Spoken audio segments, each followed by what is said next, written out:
Hello students, स्वागत है आपका हमारे स्टडी व्यू एजुकेशन चैनल पर। यदि आपने हमारे स्टडी व्यू एजुकेशन चैनल को सब्सक्राइब नहीं किया है तो प्लीज इसे सब्सक्राइब कर लीजिए, क्योंकि हम हमारे चैनल पर राजस्थान हाई कोर्ट स्टेनोग्राफर का जो लीगल डिक्टेशन है वो अपडेट में लाते रहते हैं। तो डिक्टेशन स्टार्ट करते हैं आज 75 वर्ड पर मिनट की स्पीड से। डिक्टेशन स्टार्ट होती है 5 सेकंड बाद। Ready, start.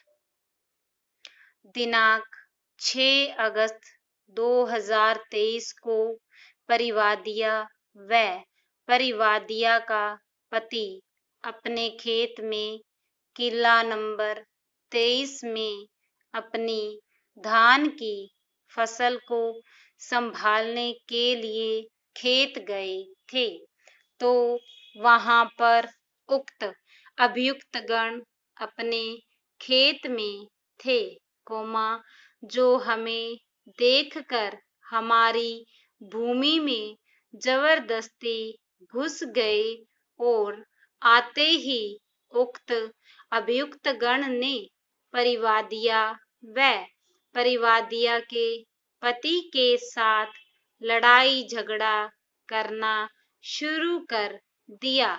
वह अभियुक्त राकेश ने परिवादिया सुमन के साथ हाथापाई की। वह परिवादिया को बालों से पकड़कर घसीटकर बाहर निकालने की कोशिश की तथा परिवादिया के कपड़े फाड़ दिए, तो मौके पर परिवादिया के पति ने उक्त अभियुक्त गण से परिवादिया को छुटाया, नहीं तो उक्त अभियुक्त गण परिवादिया को जान से मार देते। वह प्रार्थी की धान की फसल भी नष्ट की है। विराम, अभियुक्त गण के इस कृत्य से उसकी लज्जा भंग हुई है। विराम, इससे पूर्व में भी अभियुक्त गण ने परिवादिया व उसके पति के साथ मारपीट की थी, जिससे परिवादिया के शरीर पर चोटें आई। विराम, जिसकी शिकायत परिवादिया ने की थी, जिसकी कोई सुनवाई नहीं हुई। पैरा, आज दहेज का स्वरूप पूरी तरह परिवर्तित हो गया है।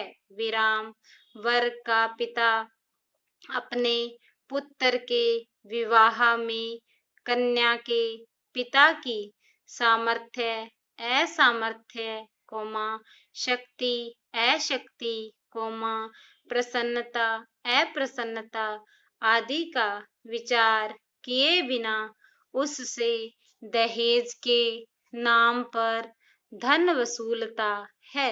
विराम, दहेज, विवाह बाजार में बिकने वाले वर का वह मूल्य है जो उसके पिता की सामाजिक प्रतिष्ठा और आर्थिक स्थिति को देखकर निश्चित किया जाता है।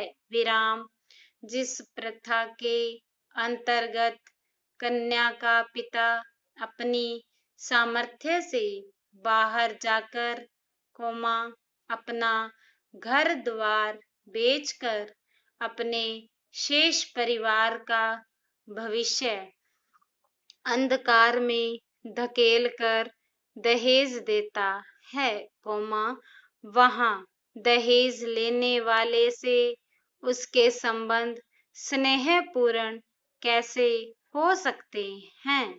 पैरा, दहेज प्रथा भारतीय समाज में व्याप्त एक ऐसी कुप्रथा है, जिसके कारण कन्या और उसके परिजन अपने भाग्य को कोसते रहते हैं।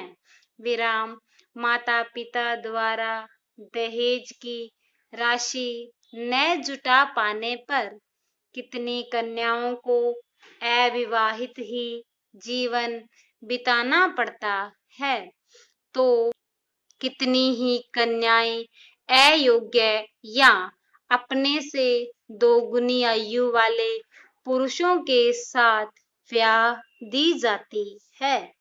इस प्रकार एक और दहेज रूपी दानव का सामना करने के लिए कन्या का पिता गलत तरीकों से धन कमाने की बात सोचने लगता है, तो दूसरी ओर कन्या भ्रूण हत्या जैसे पापों को करने से भी लोग नहीं चूकते हैं।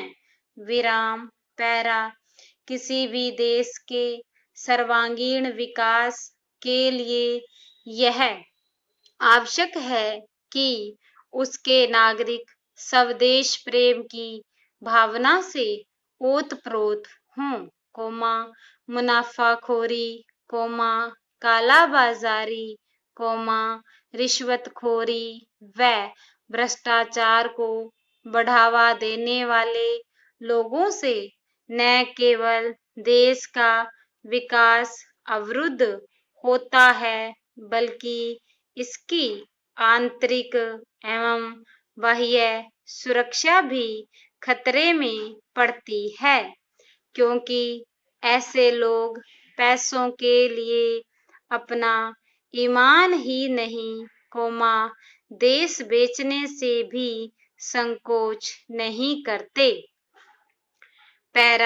कुछ स्वार्थी नेता भी चुनाव जीतने के लिए क्षेत्रवाद, जातिवाद, भाषावाद इत्यादि को बढ़ावा देते हैं, जिससे राष्ट्रीय एकता एवं अखंडता की भावना को ठेस पहुंचती है तथा देश में वैमनस्य एवं अशांति के वातावरण का निर्माण हो जाता है। हमें ऐसे नेताओं से सावधान रहने की जरूरत है, जो देश प्रेम का ढोंग रचते हैं। विराम वास्तव में, उनका मकसद देश के हितों को चोट पहुंचाना होता है।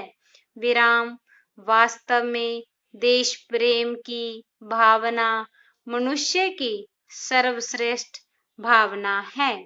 इसके सामने किसी भी प्रकार के व्यक्तिगत लाभ का कोई महत्व नहीं होता। विराम यह एक ऐसा पवित्र व सात्विक भाव है जो मनुष्य को निरंतर त्याग की प्रेरणा देता है।